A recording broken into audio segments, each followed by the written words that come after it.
The NFL Today on CBS Sports is presented by Southwest Airlines. And welcome back, everyone. Right now, Windows 8 simplifies today's matchup in Miami as we take you first on the field. So let's send you out live to the Titans-Dolphins game where Spiro Ditas and Steve Tasker are standing by. Gentlemen.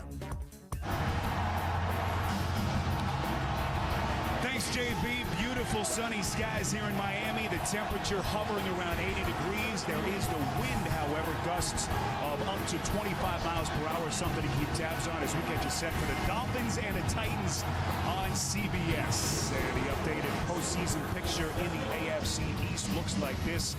Joe Philbin's Dolphins, despite the loss at the Colts last Sunday, just a game out as they continue to chase Tom Brady and New England. Miami at 4-4 as they take the field today. Welcome to the NFL on CBS alongside Steve Tasker. I'm Spiro Ditas. The Miami Dolphins, a 500 team as they start the second portion of their schedule today. The jury, Steve, on this team still out in so many ways, but the hope here in South Florida is that this franchise has finally found a long-term answer at quarterback in Ryan Tannehill. And no question, Ryan Tannehill seems to be the light at the end of a very long and dark tunnel. He's played very solid football as a rookie coming in, having his college head coach as his offensive coordinator has made a difference. He's got a lot of yards. He's completed a good percentage of his passes. And one good thing, he's gone 98 attempts without an interception. He had a rough start, throwing 3 in week 1, but has really gotten over that. He's making plays that don't lose games. Now the Dolphins want him to make plays that will win games. The other side of the football for Miami has been a bit up and down. The back end has been inconsistent, to say the least. The Dolphins secondary skewered last week by Andrew Luck for 433 yards and a couple of touchdowns, but the front 7 has been very good. Yeah, and this defense is really key by those front 7. They've done it in all phases of the game. Now, they started out this season, they were almost impossible to run the football on. Now they're third in the NFL with less than 84 yards rushing per game. This is a defense that really gets after it up front. They can rush the passer. They're fourth in the conference in sacks. And, of course, their rushing defense still there. They don't let the offenses stay on the field in third down. And in the red zone, that's when they're especially tough. You can't score touchdowns on this defense. On the other side of the field today, the Tennessee Titans lived through a nightmare of epic proportions last Sunday as they were destroyed by the Chicago Bears on their home field, 51-20. You'd think it's the perfect time for a shakeup, and they'll get one today, coincidentally, with the return of their quarterback, Jake Locker, back on the field for the first time in 6 weeks. Yeah, it is coincidence because and a week after they were embarrassed, they need a spark. Well, they get their starting quarterback back into the lineup. Now, Jake Locker has been practicing for 3 weeks. He's not going to have any physical rust because he's been throwing against the #1 defense as a scout team quarterback. Doctors have cleared him to play, to go into live action in the game. It's a good thing. If he would have had to stay out this game, it would have been 8 weeks given the bye week before he played another down. He's going to need help from Chris Johnson today. If you look at the first 5 games, Chris Johnson was somebody else. In the last 4 games, he's become Chris Johnson. I'll tell you, if you look at the third line of that, if he gets 7.1 yards per carry today, the Tennessee Titans will win this football game. And with that, Steve, take us through our tools for success presented by Home Depot. I think for Tennessee, I think they're going to start with Kendall Wright, the rookie wide receiver. He leads all rookies in the NFL in receptions with 42. He's a big playmaking capable guy. He's young, but I think the Titans need to go to him more often. And for the Dolphins, there's no secret there. Reggie Bush, 534 rushing yards. The guy is the focal point of the offense. For the Dolphins, they need this game to stay close. They don't want to swim upstream and have to get out of what they do best, ball control and play defense. And for the Titans, it's no secret either. All hands on deck. They were embarrassed last week. Their ownership is unhappy. Their players are frustrated, and they want to take that bad taste of the game against Chicago last week out of their mouths. And for more Home Depot player stats, log on to CBSSports.com. So much to play for today for Joe Philbin's Dolphins, trying to keep pace with the Patriots in the AFC East. The kickoff is next. This is the NFL on CBS, home of Super Bowl 47. CBS Sports welcomes you to the following presentation of the National Football League.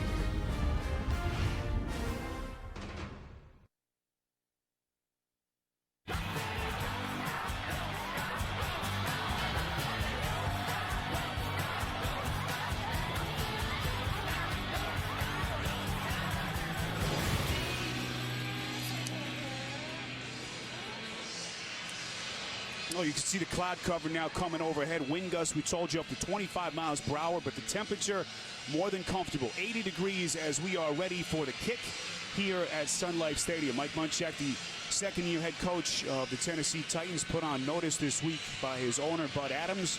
We'll get into that as the game progresses. And there is Joe Philbin, his counterpart, year one, trying to get this Dolphins franchise back to prominence. Tennessee winning the toss, they defer, and so Miami will receive to start. Spiro Ditas, Steve Tasker, our entire CBS crew with you from Miami. Dolphins at 4-4. Their 3-game winning streak snapped last Sunday at the Colts.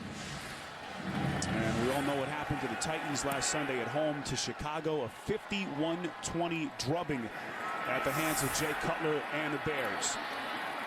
This is Marcus Thigpen on the return, as Miami will start just past their own 20-yard line. So Ryan Tannehill, the 8th overall pick in April's NFL draft, onto the field. He has really limited his mistakes. No interceptions from Tannehill over Miami's last 4 games. A completion percentage of just under 59%. Well, Tannehill last Sunday was good. The only problem was Andrew Luck was great, as the Colts just had the answers down the stretch and won that game. 1st and 10 from the 24. Tannehill has time out of the backfield, finds Reggie Bush, makes the first guy miss, as Reggie usually does. Tackle made finally from the back by Colin McCarthy. Starters up front, Jake Long, the left tackle, 4 Pro Bowls in each of his 4 seasons, but for the first time in his career, Long has looked human of late. Backs and receivers, the #1 target has been Brian Hartline. What a great story he's been. Former 4th-round pick, leads the Dolphins with 41 receptions and better than 660 yards. This will be 2nd and 2 from the 32.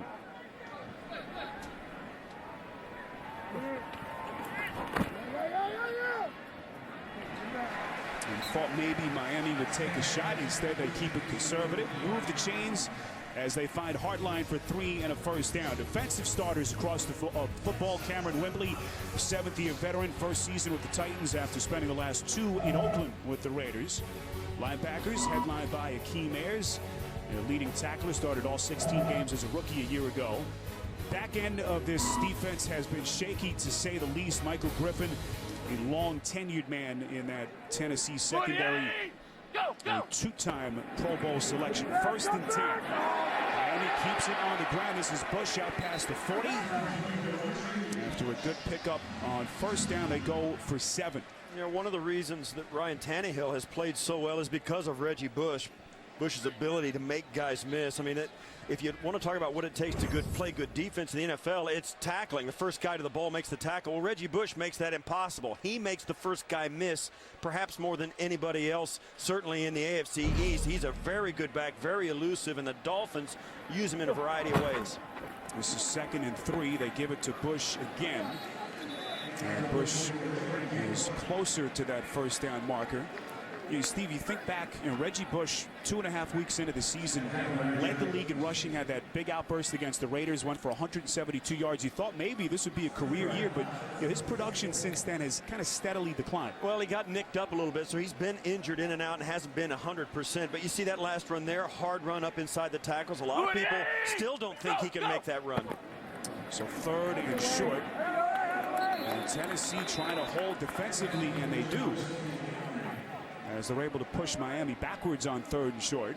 And you think that's one of the things. Reggie Bush just ran a hard 3-yard run off tackle, and you give it to the big fullback trying to get that extra yard. He just can't get it. That's Lane trying to bounce in there. He's almost 300 pounds, and if you've got a 300-pound fullback who can't get that extra 2 yards for a first down, it may be a long day for the Dolphins. So Lane, the rookie out of Texas A&M, pushed backwards. And Miami will punt. Dan Carpenter, 50-year veteran out of Montana. Excellent punting conditions today. And an even better coverage play from the guys in front of him. 48-yard punt. And Raynard was hammered right after he made the catch. Marlon Moore got there first for Miami. Jake Locker onto the field when we come back.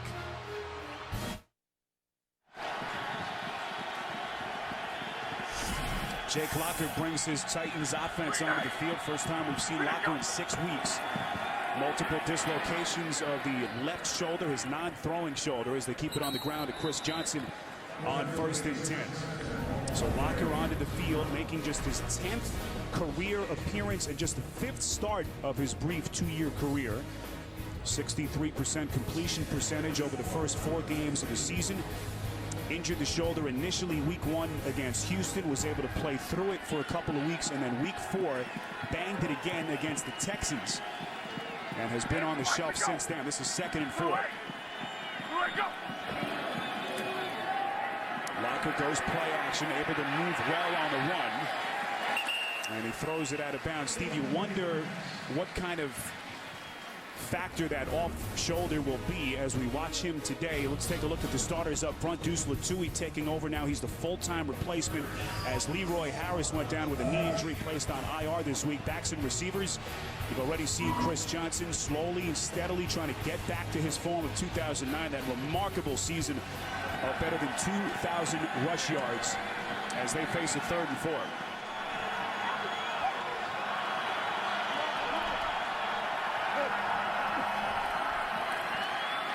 Locker again on the run. They complete.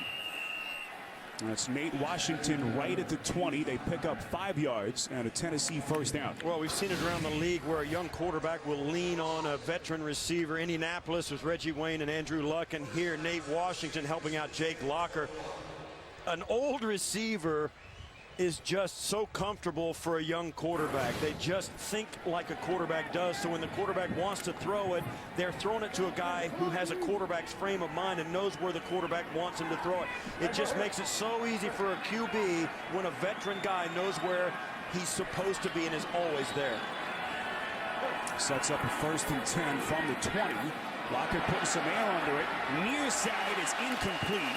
Intended for Darius Raynaud. Chris Clemens on the coverage. The safety able to break it up. Well, this is an underthrow by Locker. You see, if he would have led him out, that would have been a big, big play. As you see there very late, Chris Clemens, the safety, coming over to try and help out the linebacker, Misi. And he was going to get there way late. That had all the makings of an enormous play for Tennessee, and Locker underthrew it. Cole Misi also on the coverage. Misi today playing with a calf strain that he hurt last Sunday against the Colts. Incompletion makes it 2nd and 10 from the 20. Incomplete. Pass intended for Quinn Johnson, the fullback. Carlos Dansby on the coverage. Starters up front for Joe Philbin's defense. Cameron Wake, Pro Bowl season back in 2010, was the AFC's Defensive Player of the Month in October. He's had a sack in 5 straight games. Carlos Dansby headlines the linebackers. Miami's leading tackler with 63 entering this one today. And the secondary torched by Andrew Luck last Sunday. Nolan Carroll stepping in for the injured Richard Marshall, who was placed on IR this week. Now you say Cameron Wake has had a sack in the last 5 games. He had 0 in the first 3 weeks. He's got 8.5 sacks in the last 5 games. There's Locker on 3rd and 10. Under pressure, and they get to him.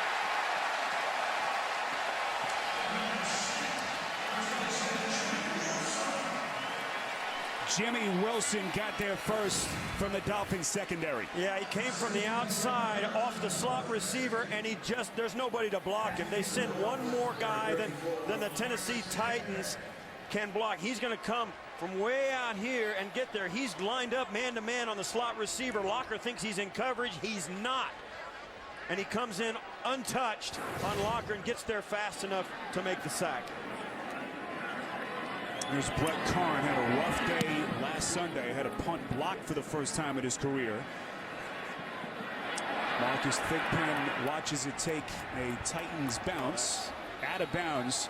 That's a poor effort by Thigpen. You got to field that punt. The wind is moving it around, but that's huge in field position. Jimmy Wilson celebrates the sack. That was a 71-yard punt. Timeout. The NFL on on CBS is sponsored by Southwest Airlines. Find our fares online only at southwest.com. McDonald's, I'm loving it. And by Ford and the Go Further with Ford Night.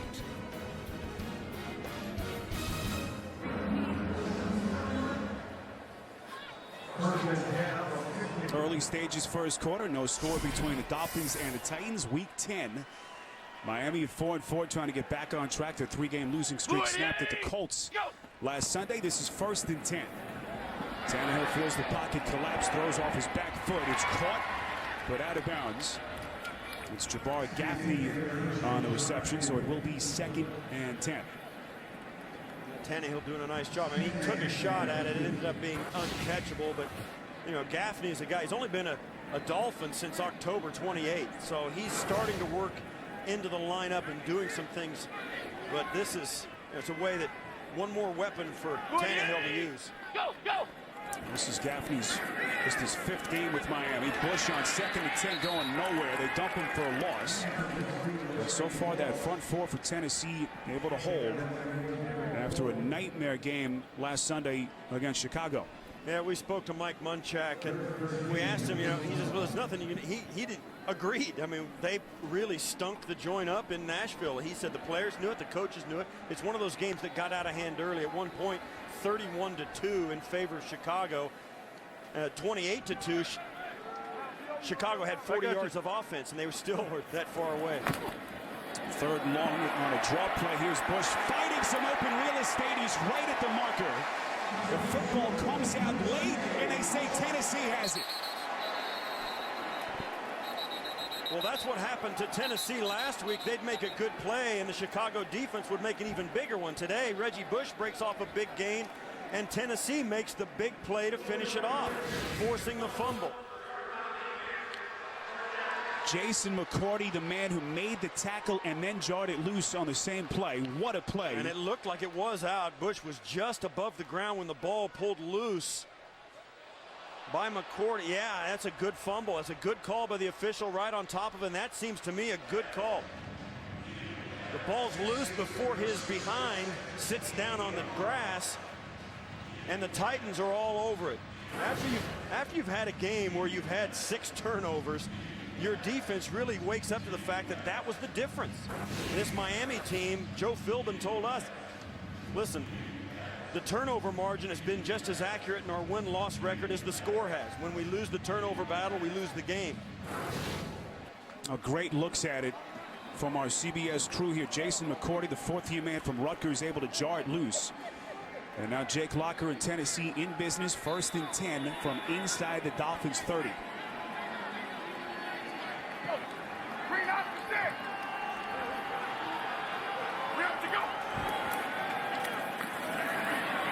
There's Johnson off the gut, cuts it back, so dangerous in the open field.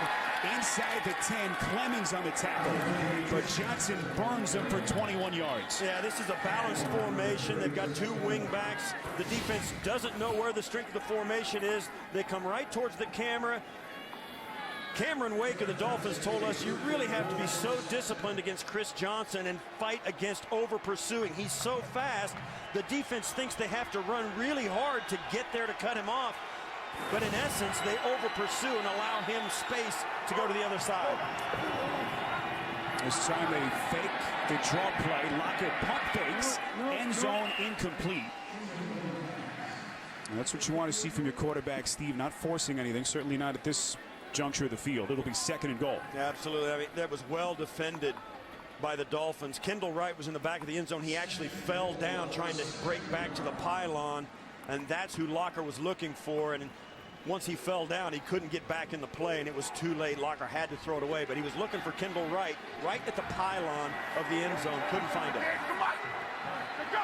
Johnson lines up in the backfield, offset eye to the right. This is 2nd and goal. Johnson buried in the backfield.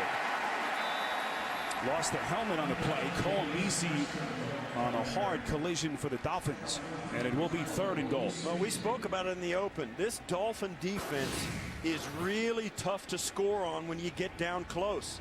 They swarmed all over Chris Johnson. He had nowhere to run. They had just gotten burned on a cutback to get them inside the 10-yard line. They were not going to let it happen again. Chris Johnson started to turn up the field and cut back, and it was a Dolphin team meeting. Locker from the gun on 3rd and goal from the 10. Locker end zone, it's caught, touchdown! It's the rookie Kendall Wright from 10 yards out as Tennessee capitalizes on the Bush fumble. Well, Kendall Wright is as you said, is in his first year. He leads the NFL in rookie receptions, and twice out of 3 plays down close, Tennessee is calling his number. Once he fell down, this one lined up way wide at the top of your screen, almost to the sideline, comes on a short crossing route, catches it and carries the defender into the end zone. Great play by a young receiver. Tough physical play right at the goal line. Well, Steve mentioned right at the top, Wright leading all NFL rookie receivers with 42 receptions entering the day. And this is exactly the kind of start Mike Munchak was hoping for after the debacle at home last Sunday. 7-0 Titans. Well, as part of the NFL Salute to Service, the Dolphins women's organization organized the trip for the children of military personnel. A group of students from Air Base Elementary set sail with Bluefoot Pirate Adventures. The Bluefoot is Coast Guard certified and is equipped with 12 real water cannons. And we salute all of our military past and present Veterans Day weekend around the NFL as they sit in and enjoy this one. Beautiful temperatures, beautiful weather here on the field and in the stands. We certainly salute you as we take a look at the Tennessee scoring drive. Kendall Wright, the rookie, on the catch and run 10 yards. And Tennessee capitalizes, Steve, on the Reggie Bush fumble.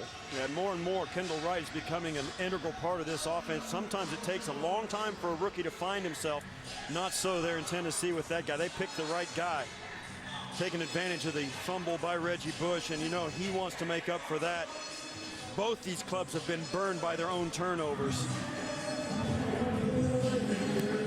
Titans coughed it up 5 times against the Bears last Sunday as Locker throws his 5th touchdown pass of the season. Big Pen on the fair catch, and Jake Locker welcoming himself back into the fold. 7-0 Tennessee in front. The NFL on CBS is sponsored by Outback Steakhouse. It's always fresh in the Outback. And by Bud Light, the official beer sponsor of the NFL. Here we go.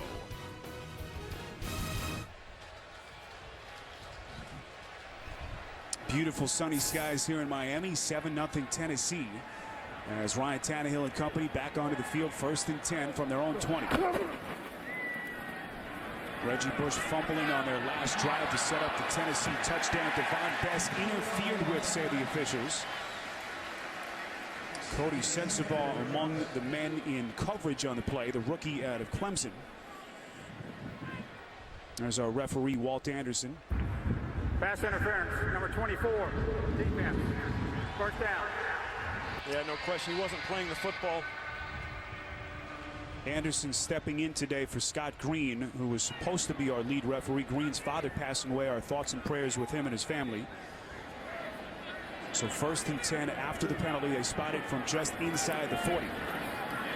Tannehill under duress. They complete the pass, but Colin McCarthy right there for the stop. Let's get an update as we head to New York and James Brown. The ex-basketball player Antonio Gates on this. You know what? This game is going to be a shootout all day, up and down the field. Phillip Rivers, 13 yards to Antonio Gates, 14-7 San Diego in Tampa. I'd say he made the adjustment from the round ball game very nicely, huh, Dan? Yeah, I'd say so. All right, Spiro and Steve.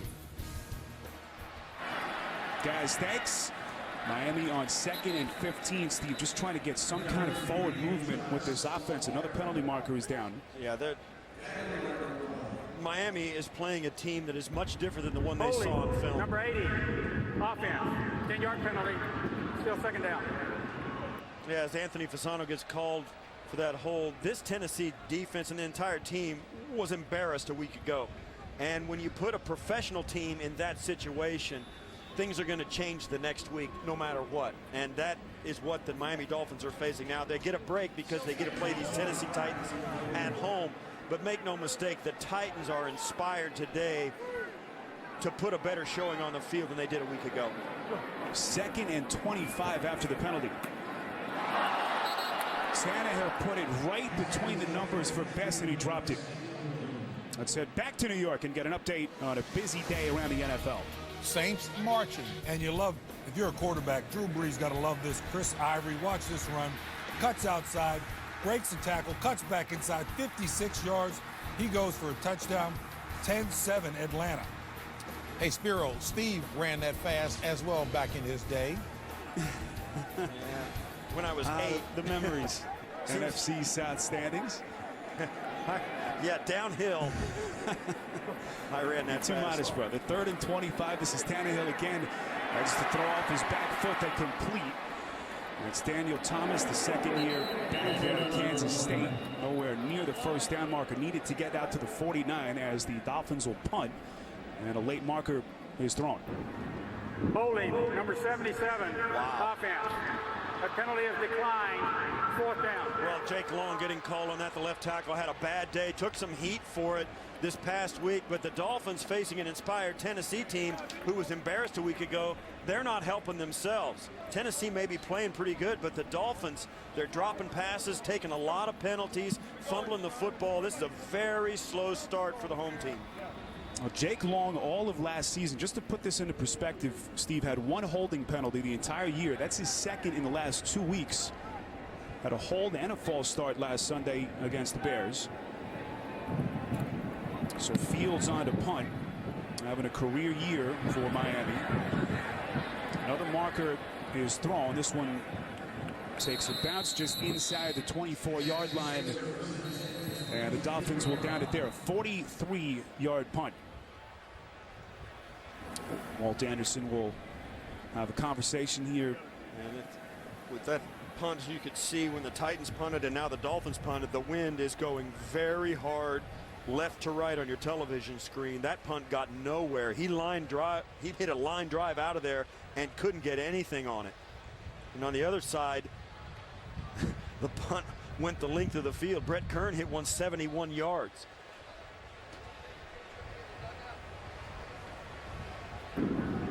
Number 14 of the kicking team went out of bounds on his own. That's a 5-yard penalty. We will enforce that from the previous spot, and we will replay 4th down. And they're going to re-kick it, and that's an option that Tennessee, I think, could have taken the football and declined the penalty. They decided to let them punt it again from 5 yards further back, hoping for better field position. And with the wind in their favor, I think it's a good call by Mike Munchak. So they'll redo it again. Fields back on the field. The 60-year punter leads the NFL with a gross punt average of better than 51 yards per punt. Well, it's 4th and 20, and that'll let you know how things are going offensively for the Dolphins in the early going. 4th and 20.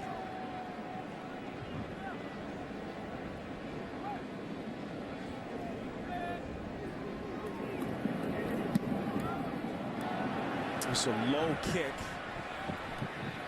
Now watch it take a bounce inside the 35-yard line. A punt of just 36 yards, uncharacteristic of Fields. Tennessee in front of Miami by 7.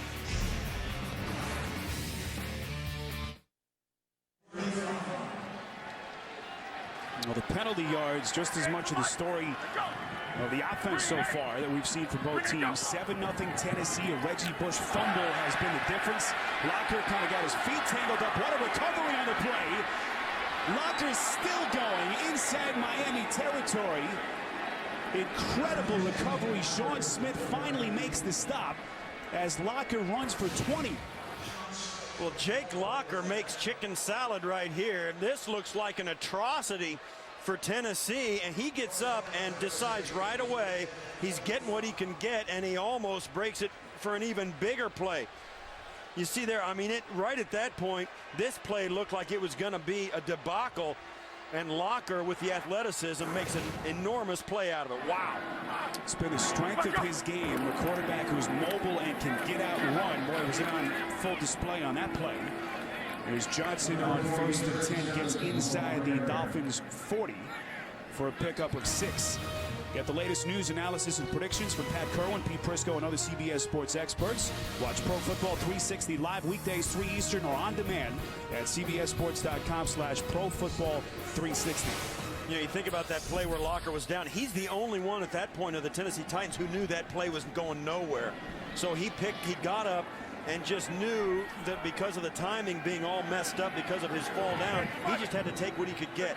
Great decision and great execution. 2nd and 4. This is Johnson trying to find the seams in that Dolphins defense. Lunges forward for a couple. Tackle made by Cameron Wake as they run behind David Stewart on the right side of that offensive front. There is Cameron Wake. Had a chance to catch up with him this week. The AFC's Defensive Player of the Month in October. What a run he's been on, Steve, after you mentioned a quiet start. Yeah, he is one of those guys that, you know, you look at him here and he looks like he's a can't-miss guy. Look at that. Since 2009, he's 2nd in the National Football League in sacks. He is a load and can really play. And there were people when he was young told him there's no way you'll ever make it. Didn't start playing football till he was 17 years old. Some of these guys start playing when they're 5. But this guy has made it on his own, gave it every chance, and is really considering to be a great defensive player.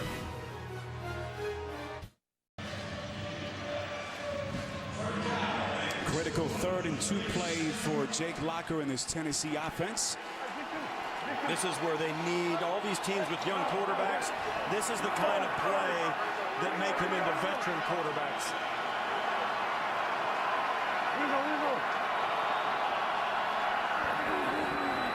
Locker on 3rd and 2 goes sideline. Quick bobbled it. And Kendall Wright nearly made an incredible play. Incomplete, and it will be 4th and short. Mike Munchak motioning the offense to stay on the field. It's a good call. They're kind of in no man's land. They could punt it, but they wouldn't gain all that much. Kenny Britt's got to pull this in. And he almost gets bailed out by Kendall Wright, who comes in to try and clean up on the catch. And you'd think, look at that. That's amazing that he couldn't pick that up. He looks like he pinched it. Oh, man. 4th and 2 as Munchak will roll the dice. Locker eludes the sack and has the 1st down. 2nd play that Locker makes with his feet. 5 yards and a Titans 1st down. Well, we spoke to him yesterday and he said, you know, I'll earn respect the more plays that I make. And he said he got a new perspective watching Matt Hasselbeck and watching Andrew Luck last week in the Colts victory over Miami. And he said, you know, along with help from Matt Hasselbeck, this is a guy that really knows that he's got to take it on himself once in a while and turn 3rd downs and 4th downs into 1st downs. Hasselbeck starting the last 5 games in Locker's absence. Locker here on 1st and 10 makes the completion on this play. That's Damian Williams, the 3rd-year wideout out of USC. 15 yards and another 1st down. And this is just a deep comeback. This is the kind of throw that'll let you know why Ryan Tannehill got drafted. Strong arm, standing tall in the pocket, and puts it on a zip line right out to the far side, to the hash marks on the sideline, high and away from the defender. Great accuracy, great velocity. So Locker has it moving here. 1st and 10 from inside the 20. Johnson trying to find the outside, cuts it back. Johnson inside the 10, and he's in. And what a start for the Titans. Out in front, 13-0. Well, I mean, you can see that Miami fans are sitting there looking at it. They know that the Dolphin defense had them bottled up. What are you going to do? I mean, Chris Johnson pushes it all the way outside the numbers and then stops, takes a look around, and he flips a switch, and all of a sudden is running faster than anybody on the field, and everybody's got a bad angle. And that right there is the posture that Dolphin defense is doing right now. They go, are you kidding me? Well, that looked like 2009 Chris Johnson on that play. Definitely maneuvering through the Miami defense. And how about this start? After giving up 51 points in a blowout to the Bears, the Titans up by 2 touchdowns. Tennessee, 7 plays, 65 yards, and what a run to cap it. Chris Johnson, 17 yards, and it's 14-0 Tennessee. Cameron Wake in Miami trying to get back on the win column today. Yeah, Miami ran into a very hot young quarterback a week ago in Andrew Luck, and it's like the old Yogi Berra saying, it's deja vu all over again. Jake Locker making a couple of plays on that drive, one on a 4th down conversion, the other on the first time he dropped back on that drive to put the big play on the board and get him into Dolphin territory. Young quarterback keeping the drive alive to let his star running back get to pay dirt.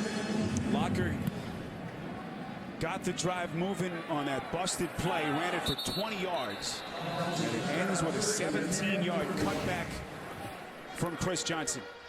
The defense is going to pursue hard. They're all going to take angles to get out ahead of Chris Johnson so they can cut him off. Well, they do that, but when they get to the outside of the numbers, there's a lot of space to the backside. Right there, you see Tony McDaniel get caught inside, and he gets 1-2 blocks, and then there's just so much space, and he is so fast, they're not going to get there in time to cut him off from the end zone. So Ryan Tannehill and the Dolphins are trying to answer 1st and 10 from their own 20. Tannehill completes, finds Hartline. Hartline about a yard or 2 short of the 1st down. Let's get an update. Denver, Carolina. JB and Dan. Spiro, a painful highlight for Dan Marino. Peyton Manning, 10-yard touchdown to Brandon Stokely. That ties Dan Marino for 2nd all-time with 420 touchdowns. I don't know what else to say. Spiro and Steve, he said he was going to do that in the 3rd person. It shouldn't hurt that bad. Spiro and Steve. Listen, there's going to be guys with grandkids that are still breaking Dan Marino's records. 2nd and 1, Miami looking for a big one to the outside. That's the rookie Lamar Miller. Local kid out of Miami. Start here at the high school level at Miami Killian High. It took him with a 4th round selection. Injured Tennessee defender on the field. As the final seconds come off the clock here, 9-yard run by Miller. As now the Titans training staff tending to their injured player. That's McCarthy. That's Colin McCarthy. He's had a high ankle sprain. He's been in and out of the lineup, and that is not a good sign. McCarthy, the former star here with the Miami Hurricanes, his first appearance here as a pro. I've seen him move his feet, and you see there he's breathing heavily.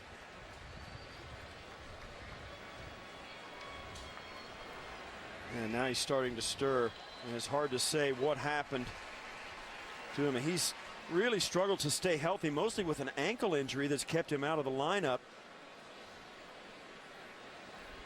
So the trainers continue to take a look at McCarthy. Good sign, moving his extremities here as we'll step aside for a brief timeout. Able to get Colin McCarthy up onto his feet here. He'll walk off on his own power. Boy, that looks a whole lot better than it did a moment ago. It's all, and I hate to say it like this, but it's almost a relief to see him limp. I don't know, no telling what, but it looked like it was almost just so still.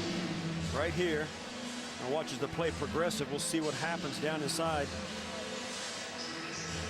Oh, you see there his toe got caught and rolled to the inside.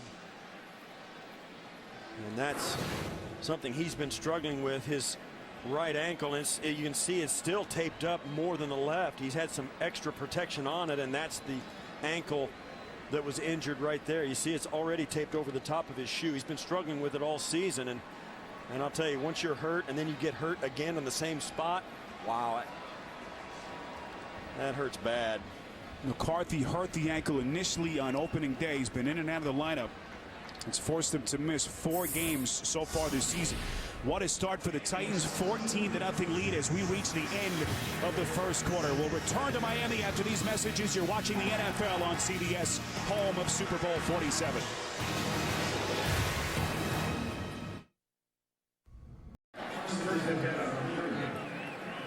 (14-0) Tennessee in front. Certainly a surprising start for many after the way the Titans were handled by the Bears last Sunday. 1st and 10 for Tannehill, nearly picked. Not sure where Tannehill was going with that throw. It'll be 2nd and 10. Alteron Werner nearly had the interception. Now he's right there. Tannehill leads Gaffney in, and that's a receiver who just hasn't been there enough. Tannehill thinking Gaffney's going to go ahead and come across the face of Werner, and he just stops, hoping the ball is behind him, but it's already in the air. Werner dropped a room service interception. Right here. Lamar Miller comes onto the field, lines up next to Tannehill, who'll work from the gun on 2nd and 10. Tannehill throws a strike to Hartline. Tackle made by McCourty after a pickup of 9. In honor of Veterans Day, for every point scored during the NFL's Salute to Service games, the league will donate $100 to each of its nonprofit partners, the Pat Tillman Foundation, USO, and Wounded Warrior Project. To join the salute, learn more, visit NFL.com/salute. And we salute our armed forces past and present. Veterans Day weekend around the NFL. This will be a 3rd and 1 from just outside the 46. It's picked off the incompletion. And look who it is. Colin McCarthy on that gimping ankle. Lunges end zone. Touchdown.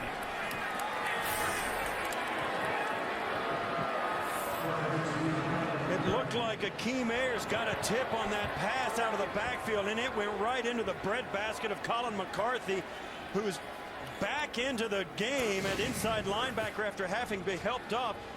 He's right here making the defensive calls in the front 7. It's going to get tipped right there by Ayers, and it couldn't have been worse for the Dolphins. After dropping a room service interception on the first play from Alteron Werner, McCarthy gets one batted right into his breadbasket with nothing but green grass in front of him.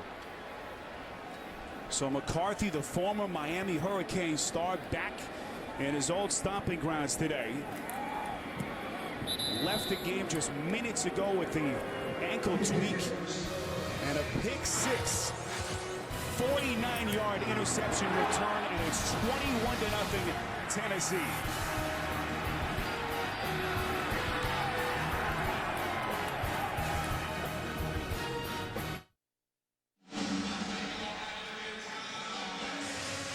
This has been a shocking turnaround from what we saw from Mike Munchak's team last Sunday. Gave up 31 in the first half to the Bears, and they're up 21-0 here early in the second quarter. And Mike Munchak and Joe Philbin, both head coaches, will tell you, 2 turnovers for the Dolphins led to 14 points, one on a pick 6, the other on a short field, and the Titans go up 21-0. Ryan Tannehill, meantime, his first interception in 4+ games, 107 attempts. Far be it from me to stick up for quarterbacks, but when a guy throws it to the right guy who was open, he was trying to fit it into Charles Clay. He was open, but when a guy tips the football, I mean, that's a coin flip as to whether it was a bad throw or whatever. I think the quarterback should get a break on that. Rob Baronis boots it through the end zone. Thigpen watches it sail through. It was Akeem Ayers who made the deflection, and then McCarthy punched it in from 49 yards. Well, Akeem Ayers is on coverage at Anthony Fasano, so if Anthony Fasano releases, he's got him. So he doesn't rush the passer just in case. That's why he's in the throwing lane. Anthony Fasano held in to protect the guy covering him man-to-man. Akeem Ayers ends up right in front of him in the throwing lane, and because they had to keep extra protectors in, the Dolphins had an extra guy there to bat that pass, and Akeem Ayers right into the breadbasket of McCarthy. So Miami living through a similar nightmare to the one that the Titans were experiencing last Sunday. This is a Miami team that's still in the thick of the race in the AFC East. They're right there, just a game back of the Patriots. It's a terrible start. Absolutely. Miami is a good football team. They're 3 plays away from being 7-1. They had room service interceptions they dropped a week ago. They had a Hail Mary pass from Andrew Luck that was caught between 2 defenders. I mean, this is a team that has had a lot of opportunities and just has come up short time and again. Tannehill on 2nd and 9, again to Hardline, their #1 receiver on the season. Came in with 41 catches, that one for 8 yards. Appears to be about a yard or 2 short. There was Bush. Had the fumble earlier to set up a Chris Johnson touchdown. And that was the thing that started the downhill slide. The Dolphins, though, I mean, they've got to kind of settle down, start running their offense. A lot of football left in this game. No reason to do something different than who you are if you're the Dolphins. Just play better. We've seen Thomas for Bush since the Bush fumble. This is 3rd and 1. Tannehill going end zone. He has Gaffney for the first down. Pickup of 10 yards. That was Werner on the coverage. Well, there's no question Gaffney is becoming a bigger part of this offense. I mean, as we mentioned, only a member of the team since late October, getting just enough work to make that defense play honest. Gaffney, a surprise cut by the Patriots before the season. Excellent hookup by Tannehill and Hardline, and they say that he was inbounds. McCourty was there. 13 yards and another Miami first down. Well, you're right. McCourty was there. Hardline pulls it in. Great throw, accurately on the sideline. Hardline, toe touch and a toe drag, and McCourty well defended. I mean, it's a great throw and a great catch. Hard to criticize McCourty on that. Hardline, 5 catches, 42 yards so far. Over the middle, they go to the tight end, Fasano. Yeah, this drive, you know why Ryan Tannehill has got the Dolphins fans feeling a great sense of hope. He's spreading the football all over, making quick, hard, decisive decisions and hard throws, and moving this team really well. I mean, this is why there's a bright future here in Miami. They've been looking for their long-term quarterback here since 1999. Inside the 30, Tennessee trying to charge loose. That's Charles Clay, the tight end. And finally, Miami getting the chains moving now. Huge pickup as we head back to New York and get an update. James Brown and Dan Marino. Breeze trying single-handedly. Yes, to bring his team back. Drew Brees to Jimmy Graham, extending his own record of 52 straight games with a touchdown. 14-10, New Orleans up. Steve Tasker, you were right about Dan Marino. He had 3,000 records. They will be trying to break him for the next 30 years. Spiro and Steve. There'll never be another Dan Marino. That's a double-edged sword, I think. Good. Miami, here's Thomas up the gut. Exactly the kind of drive they were hoping for. Michael Griffin with the touchdown-saving tackle. A penalty marker is down. That's way back at the line of scrimmage. I think this might be on Richie Incognito. Got mixed up with Colin McCarthy. Thomas ran it for 14 yards. Walt Anderson conversing with his officials. And the Dolphins are walking backwards. Interesting on this drive, the Dolphins have gone a little bit of no huddle. And it really picked up the pace, and they're having some progress. They're looking as good as they have all day. I think they'll stay with it. Although for a moment it looked like Tannehill lost the headset. The radio went out, and that took the air out of their balloon for a moment. There are fouls by both teams. Offsides, number 95, defense. After the play, personal foul, unnecessary roughness, number 68, offense. By rule, the 15-yard penalty will be enforced from the previous spot. It'll be first down, Miami. Well, Richie Incognito, who in some polls was voted the second dirtiest behind Ndamukong Suh. Right. And it's, I don't know what it says, but it seems like when you hear about what he says, it's almost like it's a badge of honor for him. Yeah. He has no problem with it. He is a tough, hard-nosed football player and has found a home here in Miami. I mean, he struggles with Buffalo, he's with St. Louis, but he's a player with some ability, if not an offensive lineman's calm mentality that you usually see. This guy's a fighter. Incognito, that was great news for him. He sent out a tweet thanking his parents for all they've done in building a tough football player, as he put it. This is 1st and 25 after the penalty. Incomplete pass, first incompletion for Tannehill on the drive. He's now 5 of 6 Pressure by Senderick Marks up the gut. Yeah, it was a good decision by Tannehill, and right when he needed to step up and throw it, you saw it. Senderick Marks showed up, and he couldn't do it, so he had to retreat. And by that time, there was more pressure up the field, and he just had it. It was the right decision to get rid of that football, so Morgan or Marks didn't get the sack. 2nd and 25 over the middle. It's complete to Bess. Bess has been so good for this team on 3rd downs. Goes for 11 there. Tackle made by McCarthy. And that's a smart play by Tannehill and the Dolphins. Good play call. You're not trying to get all of the 3rd or 2nd and enormously long in one play, but you do want to get about half of it, which is what Devon Bess did right there. We should point out Dan Carpenter was hitting him from 60 yards during the pregame warm-ups today. And this is 3rd and 14 from the 32. Another screen pass for Thomas. They'll drag him down from the back. Thomas needing to get to inside the 19. He's a couple of yards short. So far here at Sun Life Stadium. 21-3 Tennessee.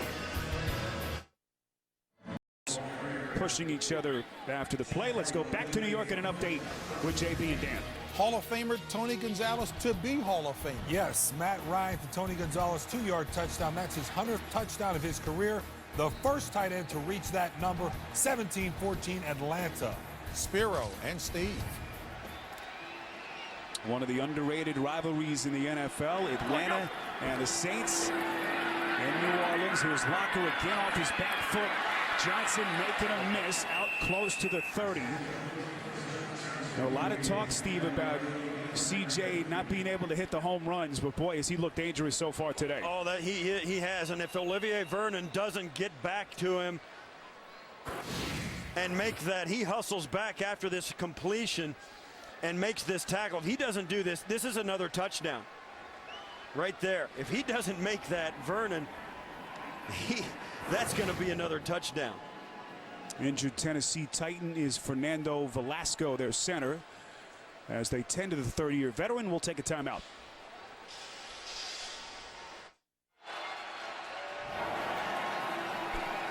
Third and 1 after the injury timeout. Lockett trying to make it happen with his legs, and he does it again.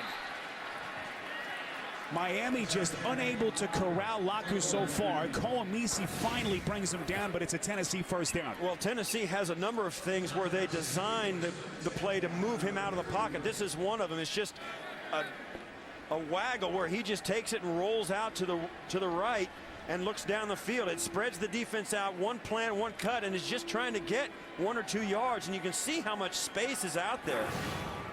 That's Starks and Wake out there trying to corral him, and it's just too much space. The Locker will burn a timeout here. Some confusion pre-snap. 21-3 Tennessee in front. Okay. 21-3 Tennessee in front. 7:18 to play. 1st and 10 after the timeout. Locker from the gun as they work from the 32. Now sailing a little bit too high, getting out away from Kendall Wright. As Tennessee will have it 2nd and 10. Coming up, the Verizon halftime report from New York. JB, Dan, Shannon, Boomer, and Coach Cower with all the latest scores and highlights. It's all coming up on the Verizon halftime report minutes from now. Spiro Ditas, Steve Tasker, our entire CBS crew from MetLife Stadium, actually Sun Life Stadium, beg your pardon, here in Miami. Tennessee fans wondering what to expect from this team after the 51-20 drubbing at the hands of the Bears last Sunday. But so far, so good. Jake Locker, Steve, making his return after being out 6 weeks.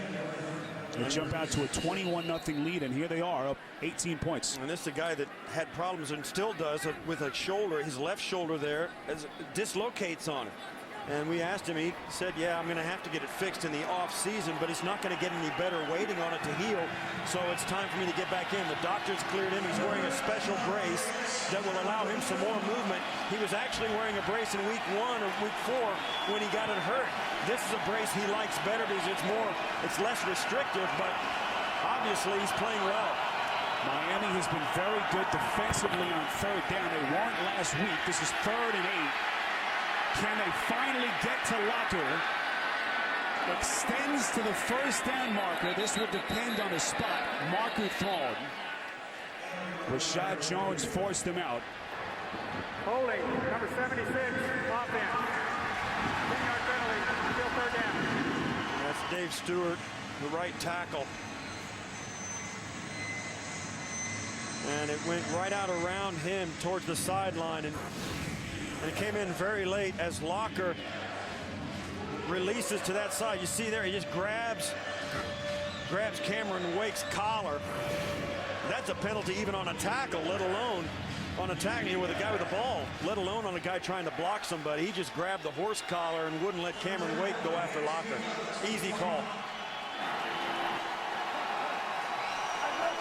So after the penalty, 3rd and 18. They spotted at the 25.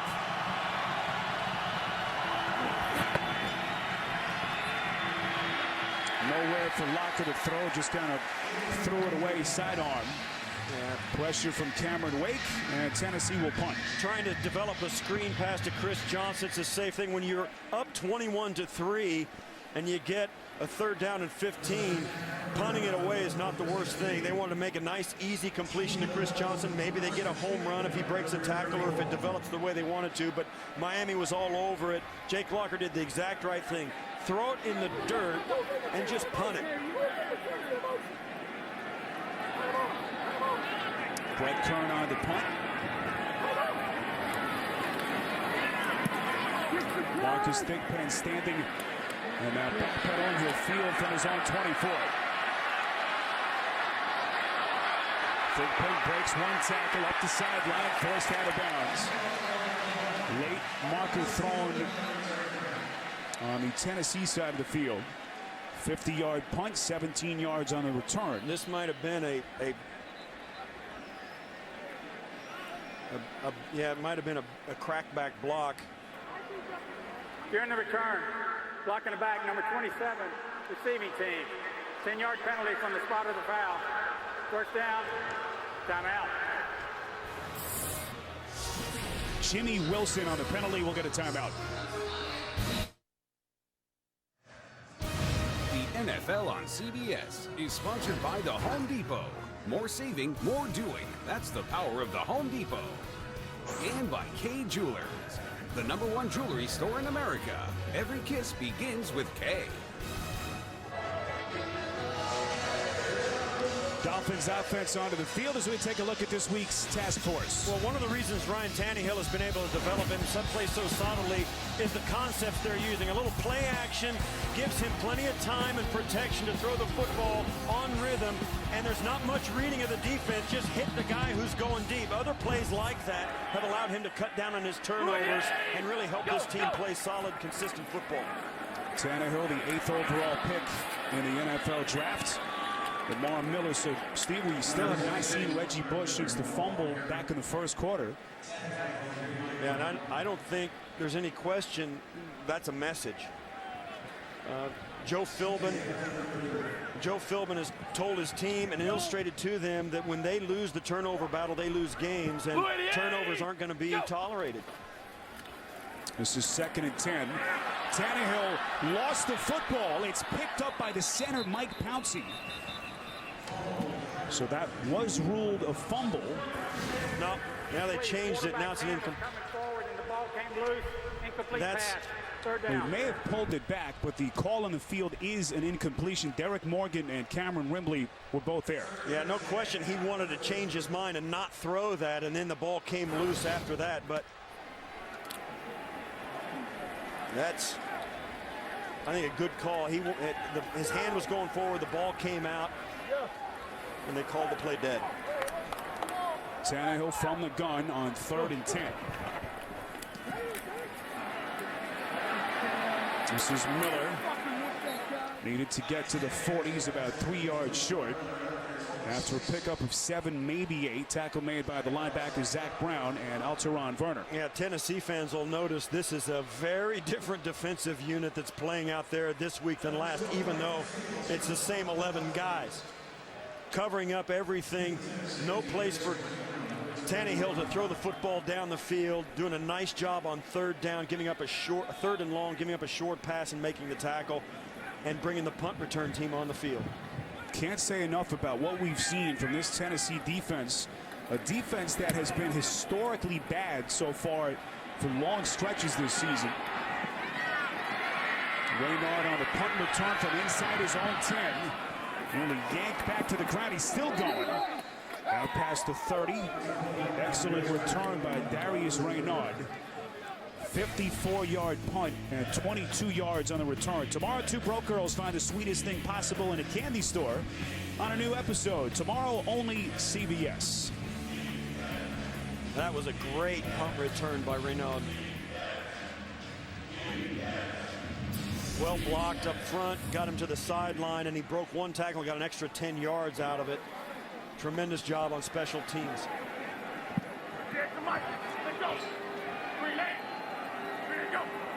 21-3 Titans. This is 1st and 10. Laku's pass nearly picked. Excellent play by the defender. That was Carlos Dansby on the coverage.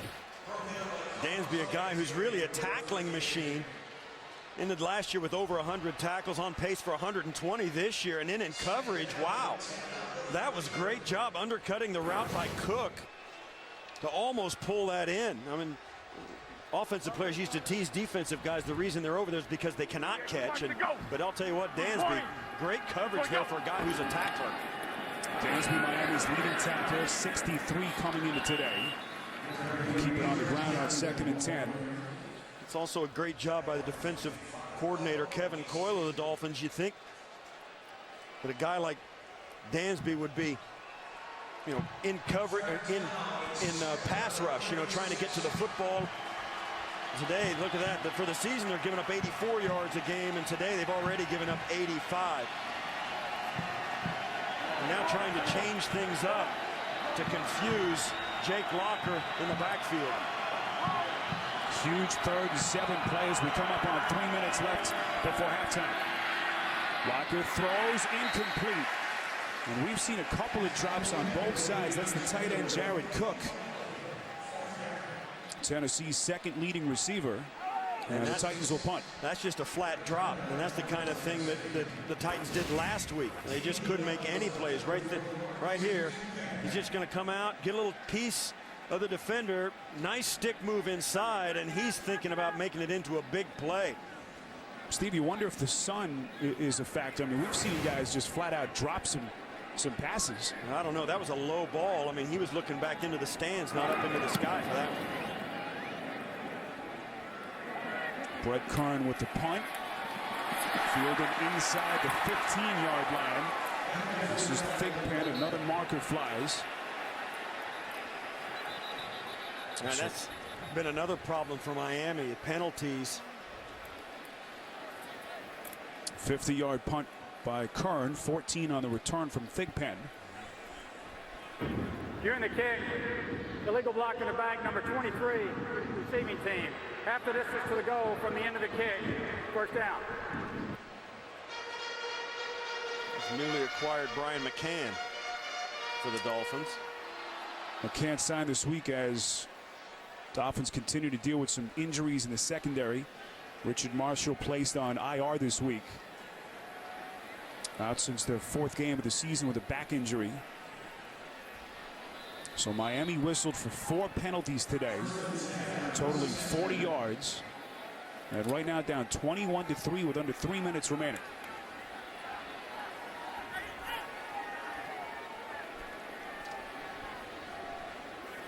So Reggie Bush still on the sideline. Daniel Thomas out past the 10. Well, that was a good hard run up off the left side of the offensive line. And I think they're doing exactly what they need to do with almost 3 minutes. They're going to let Ryan Tannehill run this football. If they get a shot, get out of the shadow of their own end zone, then they can start taking some shots down the field. But when you're inside your 10-yard line, you're certainly not going to have him drop back when you're trailing by 18 points. If they get out here and have some success here, then as the half winds down, they'll go for it. Miami with 1 timeout left. They'll get the 2-minute warning here in a couple of seconds. 2nd and 4 from the 14. 28, go, go. Here's Thomas again. Gets one, maybe two. Fans don't like it, as Joe Philbin will keep it conservative here as we reach the 2-minute warning in Miami. Surprising first half so far. Reggie Bush, with a critical fumble in the first quarter, hasn't been on the field since. A spectator here. Dolphins 1-7 on 3rd downs. This is 3rd and 1. Tannehill all day to throw, and it's intercepted. Picked off by Akeem Ayers. 2nd pick for Tannehill today. Well, Akeem Ayers was in a hand fight with Fasano, and it was a 50-50 football that Ayers came up with. He just out-battled Fasano for the ball. Watch as they come off. We saw it earlier, the two of them. Ayers, nice release by Fasano. He's gotten loose. Little hookup, and Ayers is right in front of him. Turns around, and yeah, Ayers was all over Fasano, no question. They were standing there together, and as Ayers turned around, if he's playing the football, which he was when it was thrown, that's perfectly legal. That's not interference. But they were tied up before that ball was thrown. Ayers had the tip on the McCarthy pick 6 earlier, and comes up with the INT there, and Miami's nightmare first half continues. Fasano just running the button hook, turns around, and Ayers is between him and the quarterback, tries to fit it in with a big hard throw, and Fasano can't come up with it. In his attempt to catch it, Fasano kind of pushed it into the breadbasket of Ayers, and he grabbed it.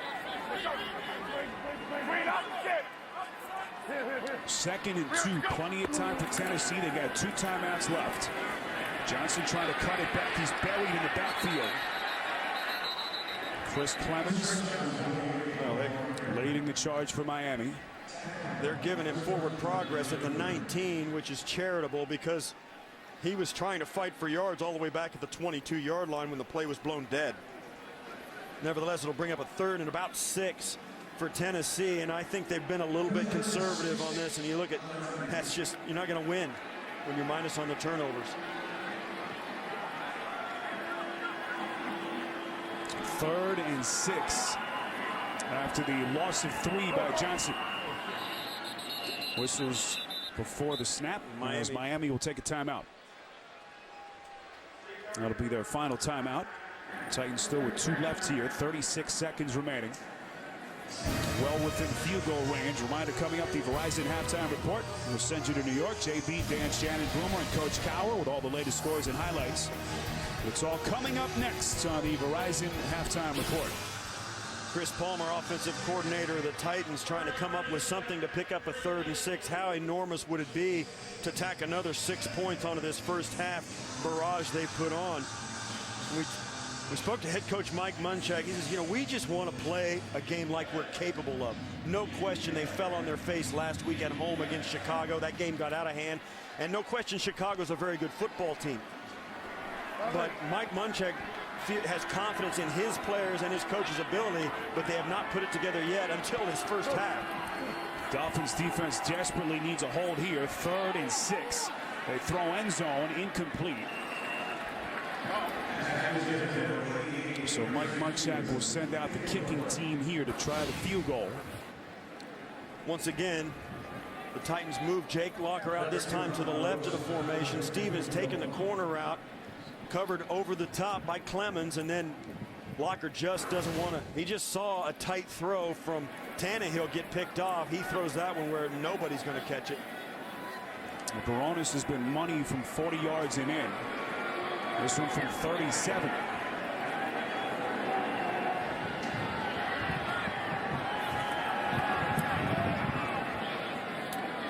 And he is perfect. Akeem Ayers with his first career interception, setting up the field goal, and Mike Munchak's Tennessee Titans dominant so far, out in front by 3 touchdowns. Nobody knows the game quite like a quarterback. Break down all the NFL action on NFL Monday QB tomorrow at 6:30 Eastern, only on CBS Sports Network, the 24-hour home of CBS Sports. Well, understandable to see Joe Philbin a little hot under the collar so far. I don't think anyone saw this coming. Certainly not after what happened in Nashville last Sunday against Chicago. Well, it's the one thing you can't predict is turnovers. You can predict an offense playing well or a defense playing well, but you can't predict how many times a team is going to turn it over. Jerry Gray, one of the people in this coaching staff for the Titans that got an earful from owner Bud Adams about, taking the whole organization to task about how they played last week. And Jerry Gray putting his defense out there, calling a great game for the Titans on that side of the football. And Chris Palmer with Jake Locker back in at quarterback. Locker won the starting job out of training camp, then was hurt, as we've been talking about. Moving him around, and he's making plays also to make the Tennessee Titans 3 touchdowns up as the first half closes. Bud Adams, the 89-year-old owner, said that his franchise put forth the worst effort that he could remember in a home game. Said that they were grossly outcoached, grossly outplayed. Actually left that game in the third quarter to fly back home to Houston. But boy, he should challenge his coaches and players every week. What a turnaround so far in this game. Absolutely, and for me, we spoke to Mike Munchak, and I was years ago was a teammate of Mike Munchak's and a couple of guys on his staff, and he didn't have to say that to those guys. They knew what they were up against. They were as unhappy as anybody else with their performance last week. They were determined to make a difference this week, and the players are the same way. Nobody wants to get embarrassed in the NFL, and this is what happens when a team like Tennessee gets a week to turn it around with that kind of motivation.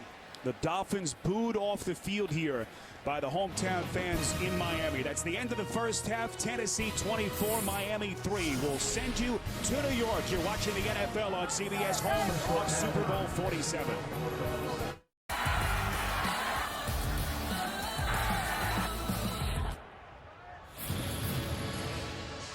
24-3 you score at halftime as we welcome you back to the NFL on CBS inside Sun Life Stadium. Spiro Dedes and Steve Tasker with you.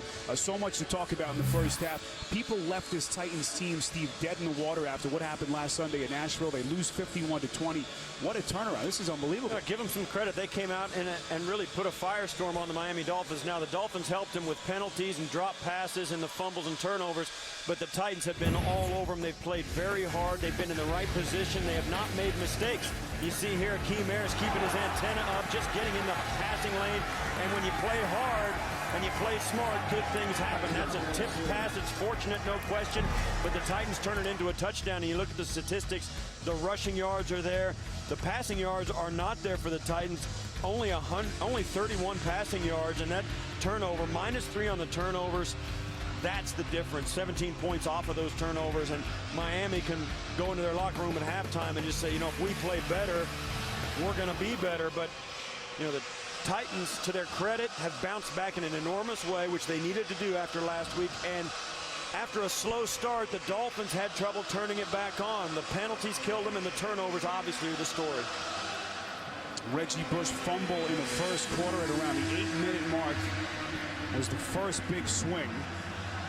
It gave the Titans a short field. Chris Johnson punched it in on a 17-yard touchdown. And then a couple of Ryan Tannehill interceptions. One returned by Colin McCarthy, as you saw, 49 yards for the touchdown. And Akeem Ayers with his first career pick. And that's where we stand, 24-3. And now to make matters worse, the Titans with the football to start the second half. Darius Raynaud up past the 10. Takes on a bevy of tacklers at the 15-yard line as Jake Locker onto the field, and he has given this team, Steve, a shot in the arm. Well, and the thing about it is, he's made some good throws, no question, but only 31 yards passing. You see there, these are the plays that have set him apart. Turned a catastrophe into a positive, converted a short third down right there with his legs. Those are the plays he has made, plus other plays that you won't see in a highlight film, throwaways when there was nothing there to be had that let his team punt it away. On 1st and 10, Chris Johnson. Johnson 60 yards in the first half. We did mention at the top that Jake Locker, who was out for the last 6 weeks, is wearing a different brace on that shoulder, his left shoulder that he dislocated twice early in the season. This one gives him more multi-directional support, Steve, and so far he's looked awfully comfortable. Yeah, his shoulder's not going to get better during this season. It's going to be like, you know, luggage that he carries around with him. He's just not going to be able to forget about it. But he is able to play. It doesn't bother him. He's pain-free even in practice. So until he has another setback, he's going to be the quarterback. Second and short. Another thing to keep in mind is that this Miami defense has not allowed a 100-yard rusher in 22 games. Chris Johnson so far at 69 for the day. Yeah, this is a tough Miami team to run the football on, even though they've started to give up some yards in recent weeks. Look at that. This is really impressive. They're first by a long shot.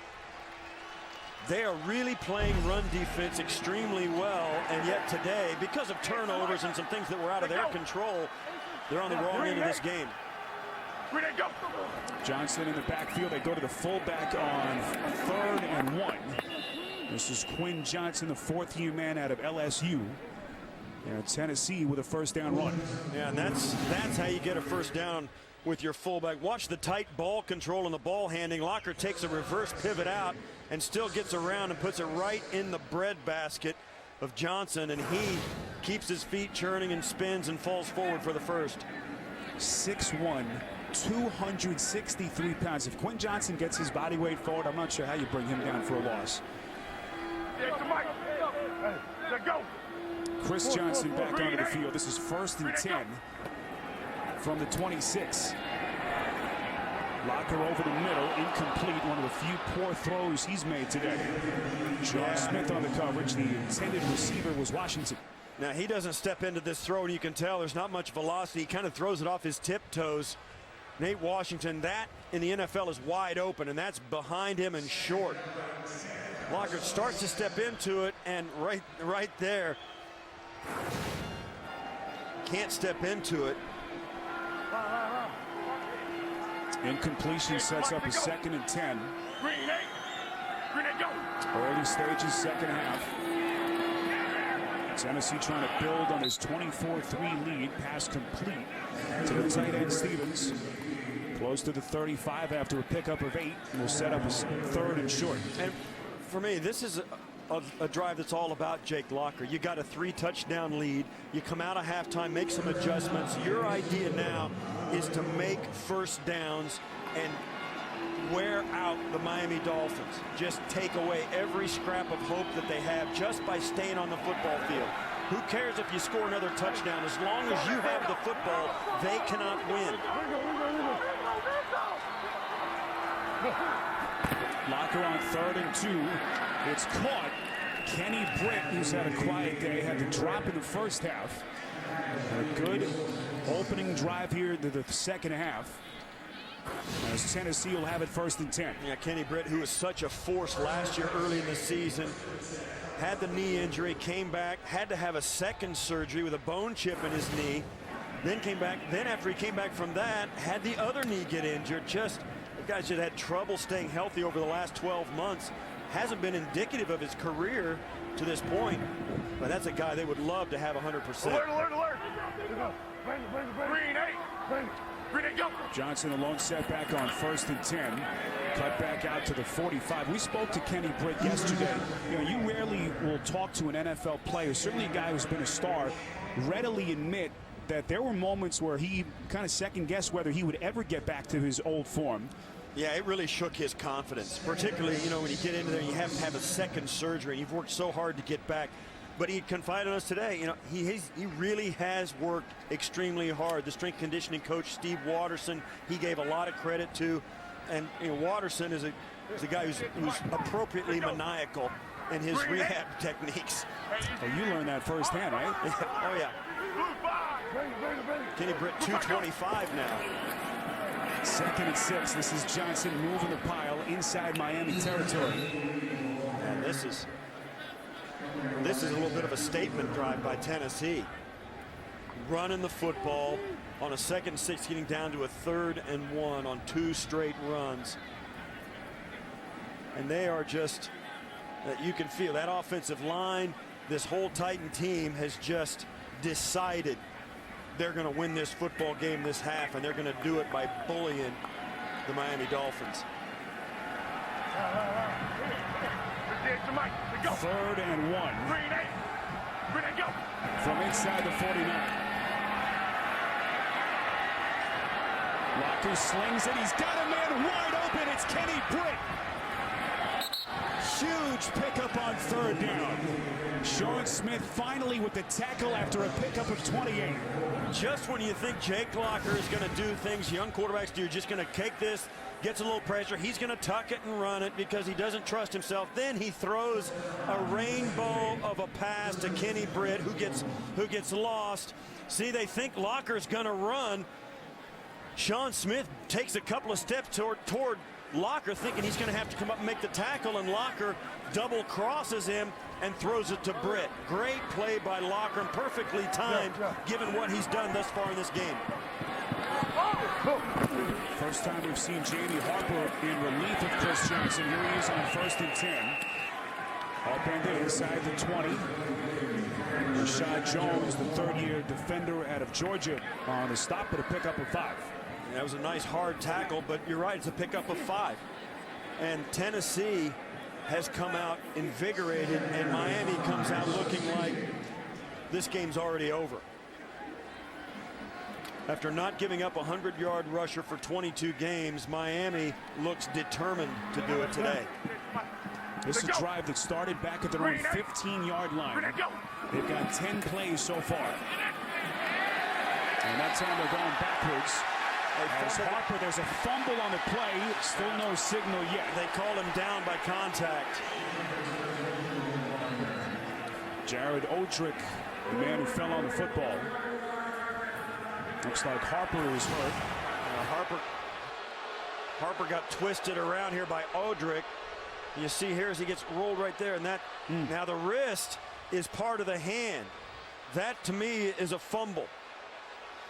You see the ball come down and it comes loose as his hand hits the back of his hand and wrist hit the ground, but because he was called down by contact, that's not going to be reviewable.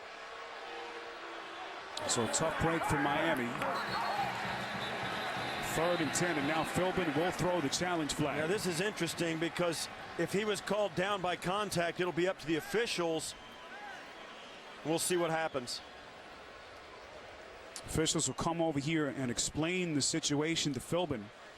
Steve, I think you're right. I don't think that's a play that you can challenge. Well, the rule says that if his hand comes out, that should have been a fumble to me.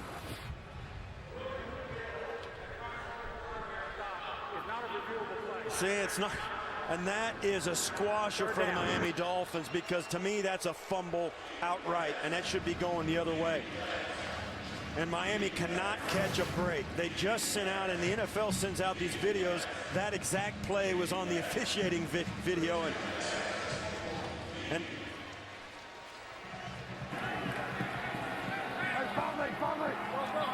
so after the confusion, it's 3rd and 10. Whistles blow again.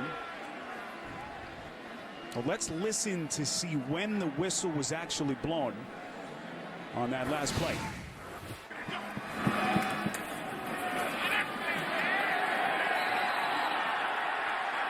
I can't hear the whistle in that. It seemed after. Yeah, and this is, yeah, he wants no part of that. Walt Anderson, our referee today. It's 3rd down. The play is not reviewable. Yeah, it's not reviewable. And that was on the video that the league put out. And there's all kinds of points of emphasis, but the league knows that this is a real issue. And to me, that's the exact play that they pointed out in their video this week. It's not reviewable. Movement pre-snap. And Michael Roos, left tackle. Ball start, number 71, offense. 5-yard penalty, still 3rd down. You know, even so, the Titans got a huge break with that loss on the play. Now they've got a penalty. What looked to be a pretty promising drive is now 3rd and 15 on the 26, and it looked like they were headed in for a touchdown. Well, if nothing else, Tennessee has chewed up an awful lot of clock. A drive that started back at their own 15-yard line. This is 3rd and 15 from the 26. Here's Locker's throw. Excellent catch, touchdown. Jared Cook, the tight end. And Tennessee builds on its lead. Enormous catch by Cook. Working against Rashad Jones. And this is four quarters all the way across. Every defensive back has got a guy. They all have a 5-yard cushion.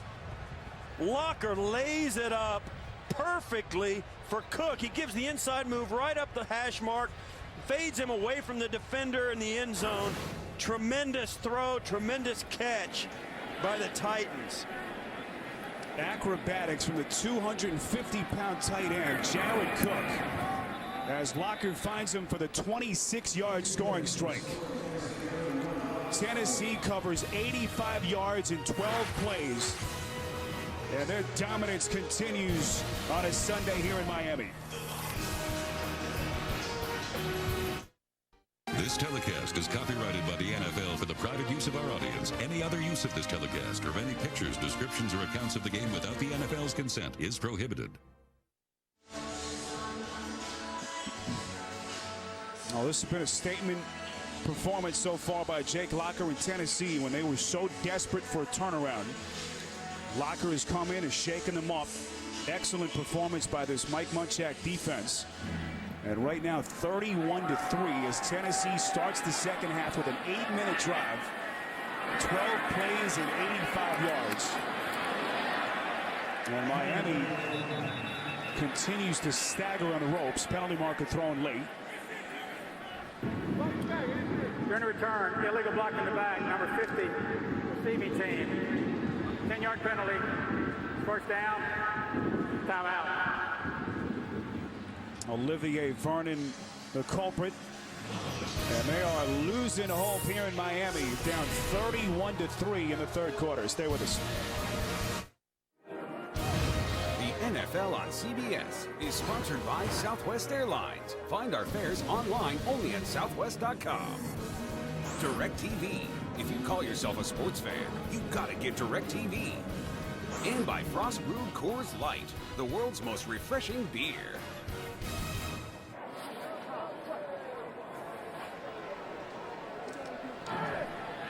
31-3 your score. A score that no one saw coming, certainly not after Tennessee performed last weekend. 31-3 here on the 7 to play in the third quarter. As Miami, Steve, doesn't touch the football to the 6:47 mark of the third quarter. And here comes Reggie Bush. That was an outstanding drive to open the second half by Tennessee, overcoming at the end of it a couple of penalties and some losses. Got a break, no question, when what we thought was a fumble was overturned by down by contact. But wow, what an impressive drive to begin the second half. First time Bush has been on the field since he fumbled in the first quarter. 1st and 10, nearly picked on the interception. Deflected by Sensabaugh. Yeah, and you can feel it right here as you see Gaffney working against Sensabaugh. Comes right over, wraps that arm around. I've seen less called and I've seen more not called. I don't think the Dolphins can count on any kind of call in this game for whatever reason. Tannehill on 2nd and 10. Over the middle, it's caught. Out past the 35-yard line to Brian Hartline. 14 yards and a much-needed Miami first down. Yeah, no question. And now they're going to go no huddle, which is smart. I mean, this game's running. They're running out of time, and they're not going to give up. And if you want to have a chance to come back, you got to go no huddle. You got to pick up the pace, and I think it'll help them. Go. Red Jill. Archie, Solo. Go. 1st and 10, draw play. Here's Bush up the gut. Marker right at the line of scrimmage. Tackled by Zach Holding, Brown. number 51, offense. 10-yard penalty, still first down. And it's just been one of those days, nothing working. Even on a play where they pick up positive yardage, Pouncey is penalized. One of the things that the Titans are doing is they're waiting till deep into the play clock, and then they'll shift. After Tannehill makes a call to set the play and they turn the headset off, the Titan defense will then shift their front. That will try and confuse not Tannehill, but they'll try and confuse Pouncey, the center.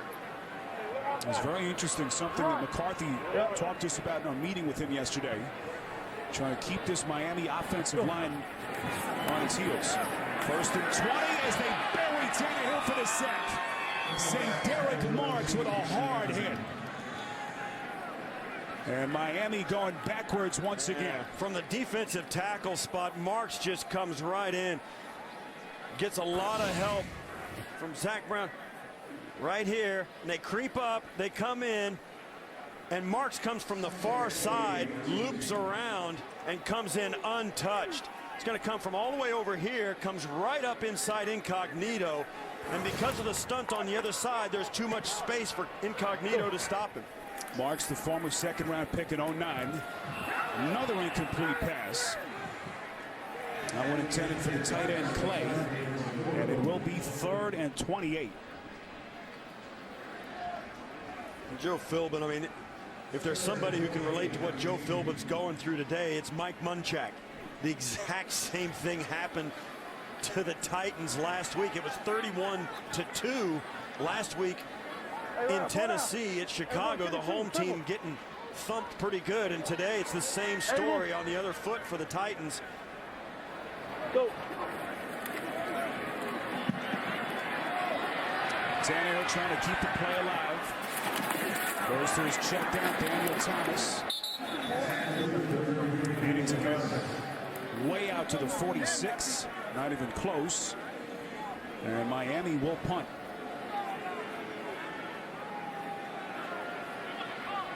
And Steve, what more can you say about this Tennessee defense? They're coming in. We know what happened last week. They were averaging 34 points allowed coming into today. How do you explain this turnaround? It has been incredible. They were historically bad. I mean, they were worse than teams have been in decades in this league. They're putting up those kind of numbers, and yet today they put it all together, get turnovers, and play well in all phases of their defense.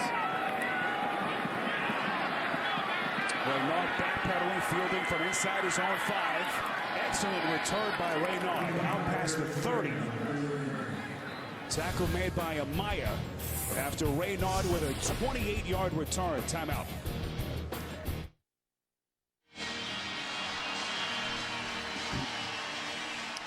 Don't adjust your television. 31-3. Shocking scores so far. Miami team that entered the day just a game back of the Patriots, and first place in the AFC East. So far have been owned by Tennessee. Chris Johnson over the 80-yard mark. Let's go back to the opening drive to start the second half. 85 yards. They chewed up Steve more than 8 minutes. Yeah, they overcame a couple of penalties at the end. This is the play that really could have been the difference for Miami. Ruled down by contact, no fumble, and then it ends up Locker hitting Cook with the acrobatic catch for the touchdown. Time of possession better than half of what they did the entire first half. 2nd and 6.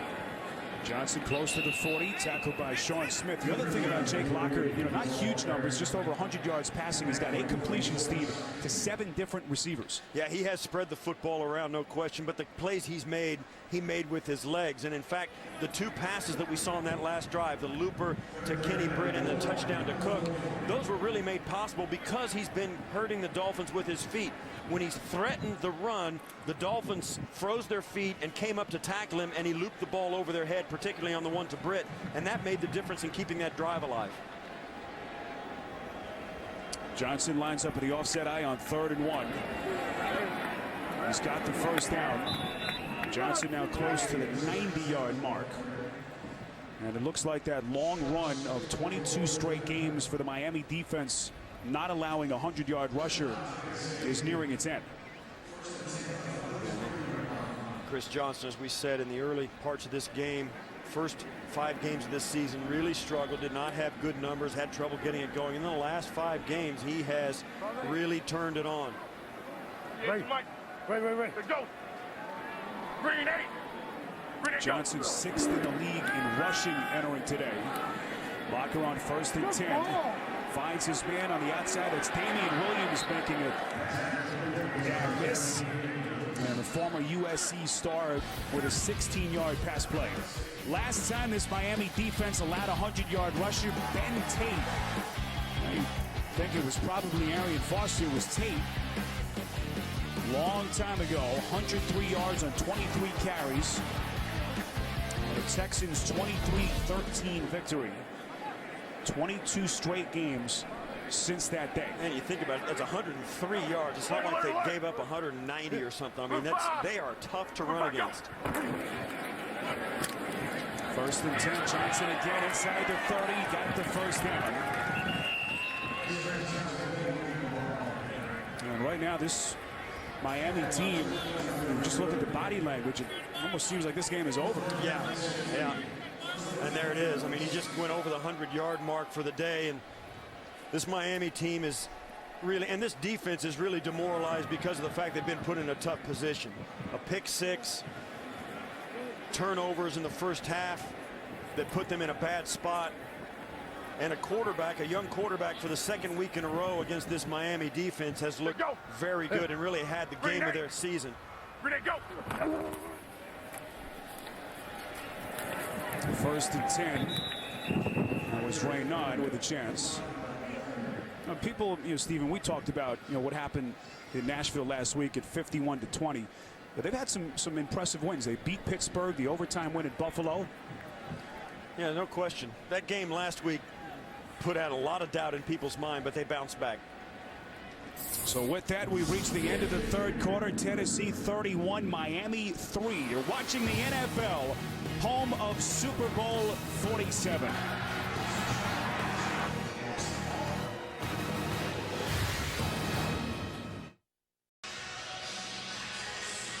All Tennessee so far, if you've just joined us, 31-3 here.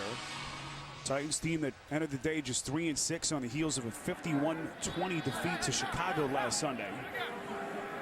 And boy, have they taken it to Joe Philbin's Dolphins so far. Locker on 2nd and 10 has hit his last 5 throws.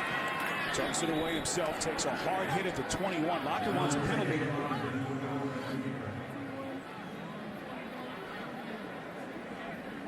I don't think he's going to. I don't think that deserved a penalty. Not on first glance. There's no question he runs this and he tries to give himself up, but he kind of slides sideways instead of feet first, and it all happened at the same time. He never reached the ground before the defenders kind of piled on top of him. It was Kevin Burnett who came in on the hit. Sets up a 3rd and 4 from the 21.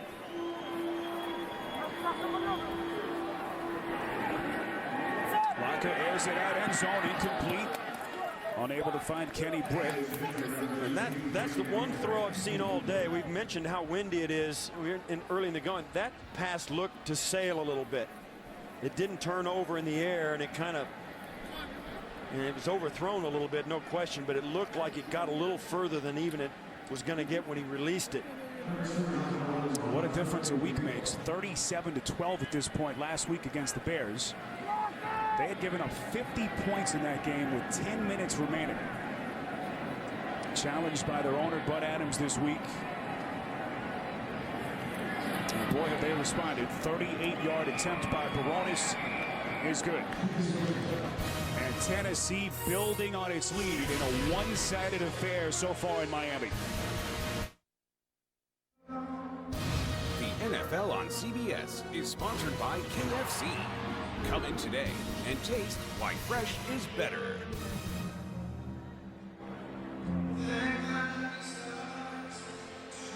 Inside Sun Life Stadium, Jonathan Berkman, one of our cameramen here in Miami, celebrated a birthday yesterday. Yeah, enjoy the shorts and t-shirt, Jonathan. It's getting into November. It's not going to last. Rob Barone's field goal, 38 yards away, caps a 9-play, 49-yard drive. And this one has been hard to explain, certainly from the Miami side of the field. Dolphins in danger of falling below the 500 mark. And at last check, Steve, New England leading Buffalo in the fourth quarter. So a chance for the Patriots to build now to a 2-game lead atop the AFC East.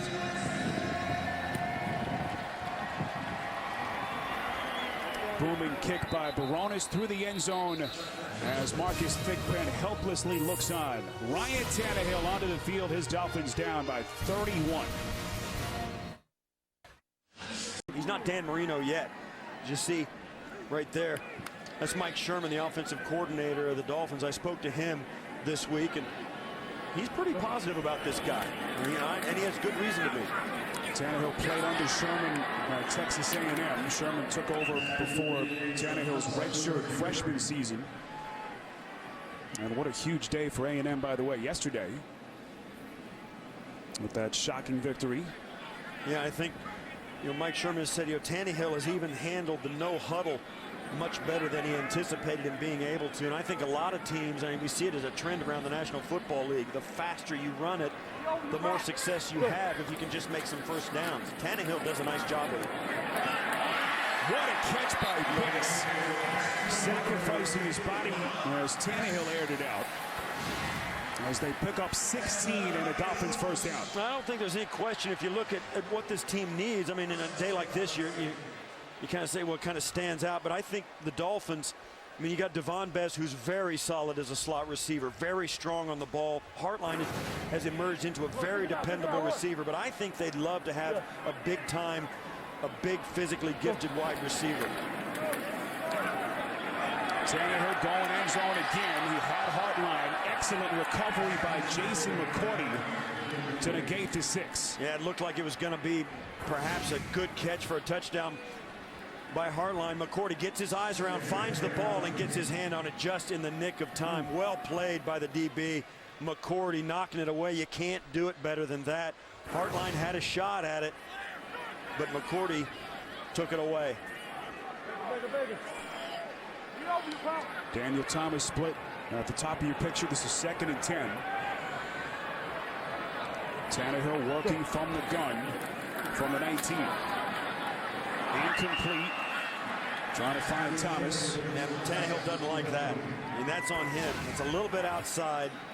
Put it right on. Coming from the outside of your screen. He's going to hook up, and Tannehill's got to put it right on him. Now, Tannehill thinks he's going to plant and go back out. And that's an incompletion that Tannehill wants to have back. Those are the kind of throws that have to be automatic, 100%, never miss, at least for the quarterback. The receivers will drop them occasionally, or somebody will make a play or jump the route, but that ball has got to be on target 100% of the time. Intercepted. And that time he put it right in the defender's grasp. Zach Brown on the pick. And Tannehill know what to blame but himself on that play. Yeah, he just threw it, didn't see Brown, stepped in front of it, and he ended up making the tackle. 3rd interception of the day by Ryan Tannehill.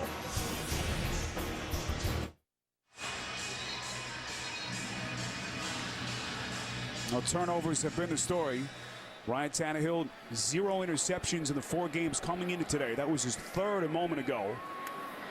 Zach Brown, the Titans outside linebacker, had it thrown right in his breadbasket. And for Tannehill, now 9 picks on the season. 1st and 10. Chris Johnson on the ground as we take another look at the pick. Well, here's Zach Brown. He's going to fake the pressure, then drop back and just follow Ryan Tannehill to his eyes. Tannehill looks, finally throws it, gives Zach Brown a chance to drop back into where he sees Tannehill looking, and then Tannehill throws it and then takes the angle. That he's just flat out dropped. That one, granted, a little bit tougher than the one that we saw last week. Yeah, when it goes bad, though, nothing goes right. And that has been the story of the day for the Dolphins. Even when they've been in position and had opportunities, nothing has gone their way. So Tennessee's field goal unit back onto the field. Rob Baronis will try from 53 here. He'll sit from 37 and 38. Baronis in the pregame was banging him in from 65 yards out.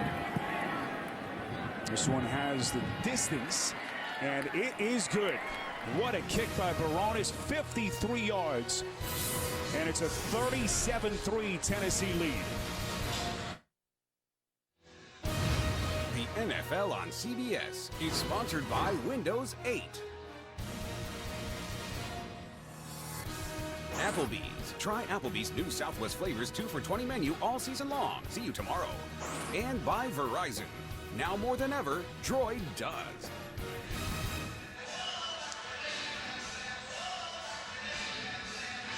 Chris Johnson and Tennessee taking advantage of the 4 takeaways today. Ryan Tannehill 3 picks, a Reggie Bush fumble back in the first quarter, and a Titans team that was left for dead after giving up 51 to the Bears last weekend has come roaring back today, up 34 points. Miami will get it back, but Ryan Tannehill, shoulders shrugged at this point, getting blown out. Hey, we're going out to 24, run. 37-3 Tennessee dominant today. 9:45 to play, fourth quarter. Spiro Deedon, Steve Tasker, our entire CBS crew from Sun Life Stadium in Miami. At this point, Miami just trying to get anything positive going. Bring with them next weekend. We remind you, coming up, the Subway postgame show from New York. Jay Beat and Shannon Boomer and Coach Cowher will have all the latest scores and highlights. It's all coming up on the Subway postgame show. A couple of marquee games coming down to the finish. Saints and Atlanta today down in New Orleans. There's Tannehill on 2nd and 5, rolling out of the pocket. We'll just throw it out of bounds. So Miami, Steve, a team with a rookie head coach, a rookie quarterback, as we've talked about the turnaround by Tennessee. First 9 games, they had just 9 takeaways. Today, 4 of them. You know, you talk about things and how they go in the NFL. Things seem to come in bunches. Wins, touchdowns, sacks, interceptions, fumbles. Things like these seem to happen in groups. And you talk to guys who get a lot of sacks, they'll say they'll get 5 in 3 games, then they'll get 0 for 5 games. Touchdowns come that way. You'll get a game like this where you'll get a bunch of them, and then you go a long time where it's just you can't buy one. Things like that happen in this league, and it's strange. Incomplete again. Sets the ball in the coverage, intended for Bess. And these two teams are perfect examples of it. You look at that game last week where Tennessee at home turned the football over. They just couldn't stop. And today it's the Miami Dolphins. The Miami Dolphins in weeks past, they've been blocking kicks right and left. They come in bunches, and now it may be a while before they get another one. It's a game played by a bunch of human beings who are up and down. And sometimes when you're up all together, you can't be beat. And then there's sometimes when you can't buy a break. Here's Brandon Fields, the punter, having a career year for Miami. Leads the league in both gross and net punt average. This one takes a Tennessee bounce as they down it inside the 40. 37-3 your score with under 9 minutes remaining. The NFL on CBS is sponsored by E-Trade. Works beautifully. And by Bud Light, the official beer sponsor of the NFL. Here we go.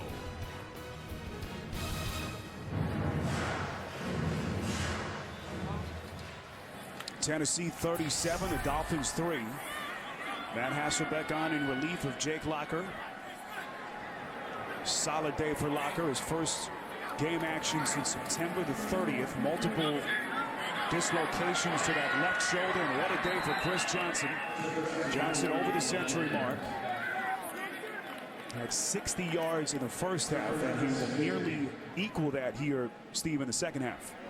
Yeah, he's running so much better than he did at the beginning of the year. Some of it has to do with the offensive line and and the way he feels in his performance, but I think some of it has to do with the emergence of Locker and the help he got from Hasselbeck. When Locker got hurt, he got a veteran quarterback in there that completed a little bit higher percentage of his passes, and now that Locker is back and the game today has gone as it has, it's helped Chris Johnson even more. Johnson with a $124 on the ground on 22 carries, including a 17-yard touchdown. And even a subtle play like that, Steve, he just makes the first guy miss. He's got that elusiveness back. When you look at the game he's had, the cutback block and turns it into a touchdown or inside the 10-yard line. Then this is the touchdown as he changes direction, turns on, splits the defenders, and walks into the end zone. So fast in the hole, and what makes him so different, I think, is his ability, and we've said it a number of times, he is a fast guy. He's a scat back, a guy who outruns people, but he's such a good runner inside the tackles as well. He's not afraid to duck his shoulder and get the tough yardage. 2nd and 9. Hasselbeck gives to Reynaud. Johnson, of course, had that huge 2009, over 2,000 yards rushing, and the long holdout, Steve, prior to last season. Finally got the big extension that he wanted, but just didn't look like himself last year. People started to question his desire, his toughness, but he's had a good year this year, that's for sure. Well, when things go, and let's face it, and today's a great example, when things go bad for you, like they're going for the Dolphins, everybody doubts everything, and the Tennessee Titans came into this game and people were ready to stick a fork in them and their season, and they bounced back big. We tend so much to put too much weight into what we've seen in the most recent days and not give credence to what the body of work that these teams have put together and these players have put together. Reynaud again on 3rd and 7. Titans needing to get to the 35. He's well short.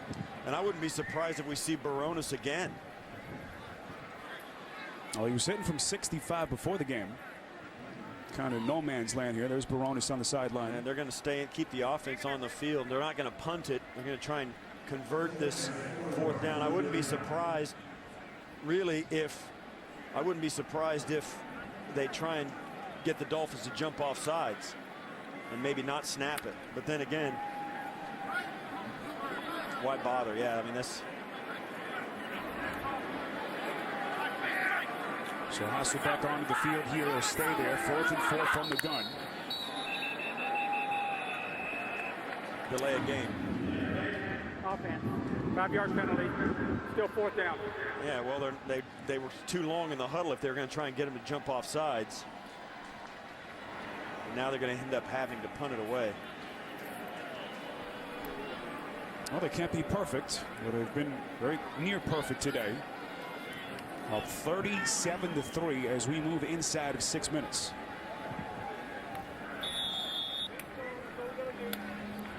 And if Joe Philbin wants to know what to say to his team or how to handle this week coming up, he can walk across the field at the end of this game, shake hands with Mike Munchak, because it seems that Mike Munchak got it right. Munchak plays for an owner who's been around a long time. Bud Adams, now 89 years of age, as they signal for the fair catch. And like everything else today, it'll take a Tennessee bounce inside the 10.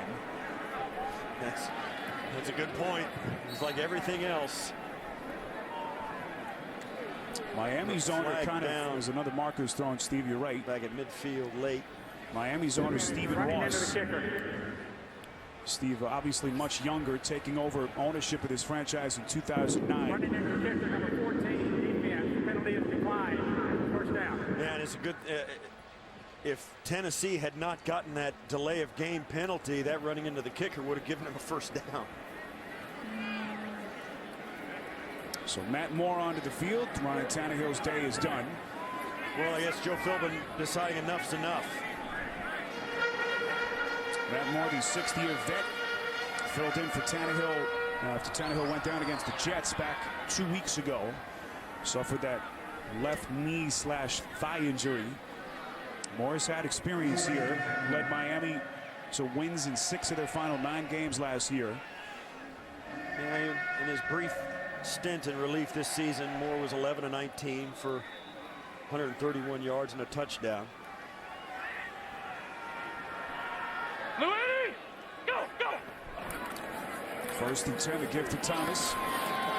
Cuts out past the 10. One thing, Steve, we know As we'll get to that here in a moment. Quickly tonight, there are more than 3 million jobs open in America today. How's that possible? 60 Minutes finds out where some of the very best of them are. Tonight, only CBS. Miami at some point, Steve, is going to have to figure out what the identity is of the run game. They've just been too inconsistent. We mentioned the huge start for Reggie Bush. He's kind of tailed off of late. Ready? Go, go! You're right, and you see there's Daniel Thomas carries that ball into the line. They've got Lamar Miller on the roster as well. Reggie Bush, who is, there's no question, he was in the doghouse in the first half. He got sat down after the fumble early on, and it hasn't been the same for him since. He got some playing time here in the second half, but once again, he stands there with his chin strap unbuttoned. Lamar Miller and Daniel Thomas getting most of the work today. And Joe Philbin told us, we spoke to him, he told us and he told his team, turnovers are something that have killed us. And I think he's making now, he's putting his actions where his mouth is. I mean, he's not going to let guys get away with it. There's going to be some repercussions. More on 1st and 10. Chased out of the pocket. They just run it out of bounds at the 20. And look, you don't want to read too much into a game like this, but it's one thing for the Giants, who are getting blown out today by Cincinnati, to have an off day. I'm not sure Dolphins fans will give this team a pass, a team that doesn't have a very good track record the last couple of years. That's true, but this is a team 4-4 coming in. They were a handful of plays from winning a couple of other games, maybe even 3 other games. You think about that. That's an enormous switch around from 4-4 maybe to 6-2, 7-1. That's how close they have seemed to be at times. And then today, to come out and lay an egg like this, it makes you question everything you have thought about the front half of the season. Like I said, you shouldn't get carried away with how bad things have gotten today for the Dolphins. They're still the same team that they were 4-4 coming into today. They've done some good things on both sides of the football. And Tennessee, after getting their hats handed to them last week, bounced back, and they can go into their bye week breathing a little easier. And you talk to people around the Tennessee organization, people that travel with the team, it's awfully late to get that bye week, week 11. I mean, it has been a long haul to get to this point. And finally, something to feel good about for the Titans, as their record will go to 4-6. Moore is hit and sacked at the 15 by Ebo. First-year man out of Stanford, the 26-year-old, able to get to Moore, who never saw him coming until it was too late. Does a nice job of slapping down. And actually, there you see that was actually Jarius Wynn, who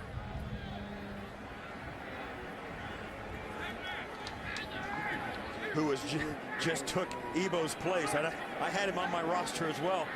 That was Jarius Wynn, who's now wearing 79 for the Titans. So Miami on to punt here. Darius Raynard from inside his own 40. And again, the turnovers have been the story. This was the Reggie Bush fumble at the 8-minute mark of the first. And Steve, Tennessee opportunistic all day. Absolutely. You get the batted ball there that led to the touchdown. Then this one, which is a 50-50 ball that led to the field goal. And then it just got worse and worse for the Dolphins. And here Tannehill drops it, and that sets Tennessee up deep in Dolphin territory that led to this long field goal late in the game after it was really already decided. But early on, this game started to go south on the Dolphins, and they just couldn't put the brakes on. Tennessee, after having experienced this exact same thing at their place last week, they put their foot on the gas and didn't look back. Darius Raynard right up the gut inside Miami territory. Runs for 13 yards at a Tennessee first down. Chris Johnson done for the day, looking up. And I think, we've been talking about a little bit about, as we approach the 2-minute warning here, both these teams, Tennessee is not as good as 37-3, and Miami is not as bad. But these teams both have work to do. 2-minute warning in a game that can't end soon enough for the Dolphins, down 37-3.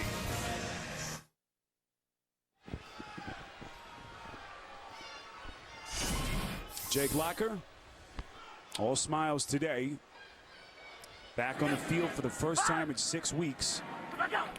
This one all but over here. Final 2 minutes will come off the clock. Tennessee 37, Miami 3. Dolphin fans. That's a pretty tough tattoo to live with today. Well, he hasn't covered up. He's wearing his colors despite the tough day. Ryan Tannehill, 3 picks if you've just joined us. A Miami team that came in just a game back of the Patriots as New England continues to lead the AFC East. Just did not have any answers right from the start. Yeah, and that's a game in Foxborough that's going down to the wire. Patriots with the ball leading by 3 points. Patriots and Buffalo in that game. And they'll look at the updated standings. That was the standings coming in terms of the Patriots record. Miami will go to 4-5. Yeah, you think back to 3 weeks ago, all those teams were 3-3 together. New England wins, they'll go to 6-3 and would build their lead to 2 games. And Colin McCarthy back at Sun Life Stadium for the first time since he started here as a collegiate player for the Miami Hurricanes. You think about what this Miami team is facing, and I think it's a good thing. They play Thursday night in Buffalo, which will give them an opportunity to shove this game into the rearview mirror and move on to the next game. They don't have a choice, and I think that's a good thing for the Dolphins. Well, Bud Adams, the 89-year-old owner of the Titans, challenged his franchise this week, and boy, did they respond. As the Titans dominant today here in Miami. They do it behind 126 yards on the ground from Chris Johnson. And Jake Locker with another 122 through the air. And win it by 34 points. And Joe Philbin and his staff will go through the same kind of week that Mike Munchak went through this week. Philbin hoping that his team will draw motivation from the embarrassment getting beat like this at home, turning the football over. And you can bet that they will. You can bet that this Dolphin team will bounce back and play much better this Thursday night in Buffalo. Titans go to 4-6. Miami now at 4-5. Your final score: Tennessee 37 and Miami 3. Coming up next, the Subway postgame show from New York. Now for Steve Tasker, our entire CBS crew, this is Spiro Ditas saying so long from Miami. You've been watching the NFL on CBS. We'll join James Brown in New York after this.